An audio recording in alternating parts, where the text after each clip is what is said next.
Estoy seguro que más de una vez le has dicho a alguien, vamos a la iglesia. Pero ¿te has preguntado qué es la iglesia? Bendiciones. El Ministerio Proyecto Vida te saluda. Yo soy Christopher Vera y esto es Visión Atalaya.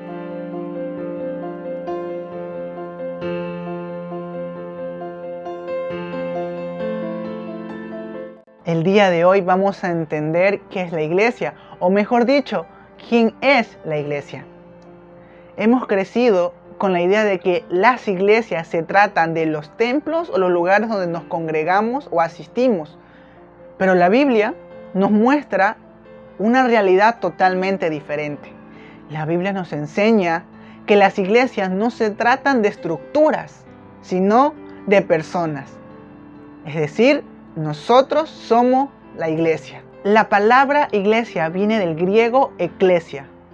Y esta palabra significa congregación o asamblea llamada a salir. Y aunque parezca una definición incompleta, nos ayuda a entender en su totalidad la función de la iglesia. Y es que la iglesia es toda persona llamada por Dios o la unión o la agrupación de estas llamadas a salir del mundo. Salir del mundo tiene que ver con cortar, separarse, desligarse y morir a esta. Un versículo donde Dios nos muestra que nos ve como su iglesia es en Efesios capítulo 5, versículo 25. Y esta dice: maridos, amad a vuestras mujeres, así como Cristo amó a la iglesia y se entregó a sí mismo por ella. Este versículo nos muestra el amor de un esposo hacia su esposa, pero también nos muestra el amor de Cristo hacia su iglesia. Aquí vemos que dice que Cristo murió por la iglesia y sabemos que Cristo no murió por las estructuras que hoy vemos, sino por las personas. Entonces, claramente vemos que la Biblia nos enseña la siguiente verdad: la iglesia se trata de personas, de sus hijos. Ahora, ¿quiénes forman parte de esta iglesia? No cualquiera conforma parte de la iglesia de Dios. Pero esto no quiere decir que Dios no quiere que todos entren o formen parte de ella. Y eso lo podemos ver en 2 de Pedro, capítulo 3, versículo 9. Este versículo dice así: el Señor no retarda su promesa, según algunos la tienen por tardanza, sino que es paciente para con nosotros, no queriendo que ninguno perezca, sino que todos procedan al arrepentimiento. El deseo del Padre es que todos podamos conocerle y adorarle, pues al fin de cabo nacimos para eso. Pero sabemos que el Señor nos dejó el libre albedrío y al fin de cuentas es decisión nuestra. Pero la palabra nos enseña que todos podemos formar parte de la iglesia del Señor. Características más específicas de quienes conforman la iglesia de Cristo la podemos encontrar en 1 de Corintios capítulo 1 versículo 2. Este versículo nos dice: a la iglesia de Dios que está en Corintios, a los santificados en Cristo Jesús, llamados a ser santos, con todos los que en cualquier lugar invocan el nombre de nuestro Señor Jesucristo, Señor de ellos y nuestro. La primera característica que podemos ver acerca de la iglesia es que han sido separados en Cristo. Recordemos que santidad tiene que ver con separado para Dios. La iglesia son todos aquellos que han sido separados para Dios y por Dios y que han aceptado el nombre del Señor Jesucristo como su Señor y Salvador, respondiendo así al llamado de Dios.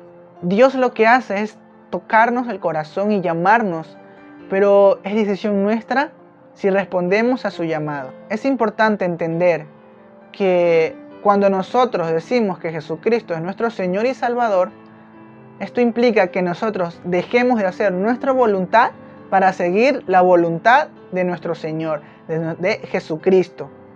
Porque Señor significa amo. La segunda característica que vemos es que invocan el nombre del Señor en todo lugar, lo que implica que no se avergüenzan de la identidad que tienen en Cristo Jesús. Así también implica que conozcan a Dios y que sean conocidos por Él, lo que nos lleva a la intimidad. Y esto lo podemos ver en Hechos capítulo 19, versículo 15. Este versículo dice: pero respondiendo el espíritu malo dijo: a Jesús conozco y sé quién es Pablo, pero vosotros ¿quién sois? Este versículo nos muestra que el mundo espiritual reconoce a la iglesia del Señor. Esta historia trata de 7 hijos de un sacerdote que querían sacar fuera un espíritu inmundo.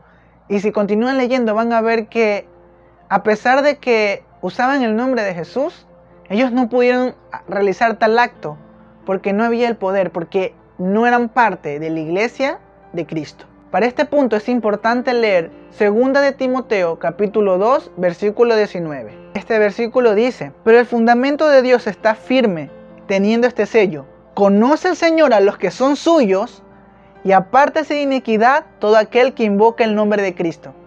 Vemos que aquí este versículo reafirma lo que estamos hablando. El sello que tiene la iglesia es que el Señor los conoce, y como ya leímos en el versículo anterior, todo el mundo espiritual sabe quién es la iglesia de Cristo. Pero vemos otro detalle muy importante, es que los que invocan el nombre del Señor, apártense de toda iniquidad, que es decir, lo torcido. La iglesia de Cristo no pueden ser partícipe de lo torcido. Entonces podemos resumir que los que forman parte de la iglesia de Cristo son aquellos que respondieron el llamado de Jesucristo, viven en santidad, no se avergüenza de quiénes son en Cristo y que invocan el nombre del Señor. Y todo esto refleja la característica de un hijo de Dios. Ahora vamos a entender por qué somos la iglesia de Cristo. La respuesta a esta pregunta radica en el deseo del Padre de habitar entre su pueblo. Lo vemos desde el principio cuando habitaba en el Edén con Adán y Eva. Luego lo vemos habitando en medio de su pueblo Israel en el tabernáculo. Luego lo vemos habitando en el templo y ahora habita en nosotros a través del Espíritu Santo. Un versículo en el que podemos ver que el deseo del Padre siempre fue habitar entre su pueblo, lo vemos en Éxodo 25, versículo 8. Este versículo dice: y harán un santuario para mí y habitaré en medio de ellos. Como ya mencioné, ahora es a través del Espíritu Santo en que nosotros somos su templo, somos su morada. Si queremos decir que la iglesia se trata de estructura, pues se trata de una estructura espiritual que somos nosotros. Nosotros somos esa morada o ese templo donde Dios ahora habita. Y hay 3 versículos en la Biblia que nos permiten entender esto. Primero vamos a leer Joel capítulo 2 versículo 28. Este versículo dice: y después de esto derramaré mi espíritu sobre toda carne.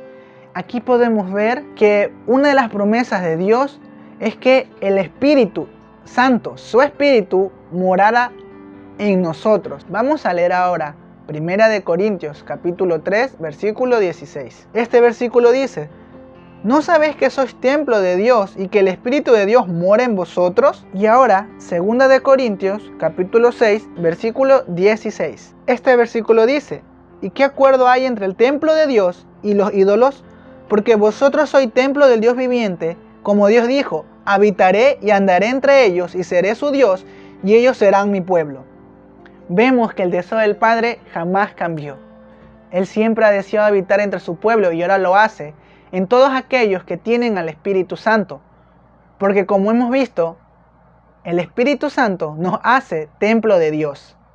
Y como tal debemos vivir en santidad. Debemos recordar que todo esto es posible gracias al sacrificio de Jesucristo en la cruz, ya que es a través de esta que nos dio nuevamente acceso a tener una relación directa con el Padre. Y esto lo podemos encontrar en Mateo 27, versículo 51. Este versículo dice: y aquí el velo del templo se rasgó en 2, de arriba abajo, y la tierra tembló y las rocas se partieron. Debemos entender qué significa este hecho. El lugar santísimo, que era el lugar donde habitaba la presencia de Dios en el templo, estaba separada por un velo.